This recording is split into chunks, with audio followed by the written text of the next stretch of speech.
তার মানে আমার যেটি প্রশ্ন ছিল, এক নম্বর প্রশ্ন হচ্ছে দুই ভাই বোন সন্তান গ্রহণ করে, আর মা এখন সন্তান পরিশুদ্ধ হিসেবে গ্রহণ করেনি। এখন সেই বাসায় গিয়ে তারা থাকছে, এখন এতে কোনো সমস্যা হবে কি? আচ্ছা, জি। আরেকটা প্রশ্ন ছিল যে কোনো ব্যক্তি মানে ইসলাম ধর্ম গ্রহণ করলে অন্য ধর্ম থেকে তাকে পরে বিয়ে করলে কি কোনো সমস্যা হবে কি? অন্য ধর্মের কাউকে বিয়ে করা যাবে কিনা? না, অন্য ধর্মের মুশরিক যদি হয় তাহলে আল্লাহ তাআলা কোরআনে কারিমে বলেছেন ওয়ালা তুনকাহুল মুশরিকাত হাত্তা ইউমিননা ওয়ালা তানকাহুল মুশরিকাত তানকিহু ওয়ালা তানকাহুল মুশরিকাত হাত্তা ইউমিননা ওয়ালা আমাতুম মুমিনাতুন খায়রুম মিন মুশরিকাতিন ওয়ালাউ আজাবাতকুম। তোমরা মুশরিক মহিলাকে বিবাহ করো না, যদিও তার রূপগুণ তোমাদের কাছে আশ্চর্য, যত কিছু তার যেটাই হোক, তার চাইতে ঈমান আনা একজন কৃতদাসী অনেক উত্তম। ওয়ালাউ আজাবাতকুম, যদি তোমরা আশ্চর্য হও। ওয়ালা তুনকিহুল মুশরিকিন, আর মুশরিকদের নিকট তোমাদের মেয়েদেরকে বিবাহ দিও না, হাত্তা ইউমিনু, যে পর্যন্ত না ঈমান না আনে। আহলে কিতাব যারা আছেন, আহলে কিতাব, ওটা আসতেছি। আবার মুশরিকের কথা আবার আল্লাহ বলছেন ইয়া আইয়ুহাল্লাযীনা আমানু ইযা জাআতকুমুল মুমিনাতু মুহাজিরাত ফামতাহিনুহুন্না আল্লাহু আ'লামু বিঈমানিহিন্না ফাইন আলিমতুমুহুন্না মুমিনাতিন ফালা তারজিউহুন্না ইলাল কুফারি লা হুন্না হিল্লুল লাহুম ওয়া লা হুম ইয়াহিল্লুনা লাহুন্না। কেউ করার জন্য হালাল নয়। আল্লাহ তাআলা বলছে যে মক্কা থেকে যদি হিজরত করে মুশরিক মহিলা আসে, মুমিন ঈমান এনে আসে, তাও একটু পরীক্ষা করে নিও যে ঈমান এনেছে কিনা।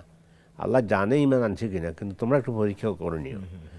আহলে কিতাবের কথা যেটা বলছেন, আহলে কিতাবের নিকট আহলে কিতাবের মেয়েদেরকে, এ ব্যাপারে দুইটা মত আছে। ওমর রাদিয়াল্লাহু তাআলা বলছে তো তাদের সাথে বড় মুশরিক কে আছে, মুশরিকের তো বিয়ে করা যাবেই না।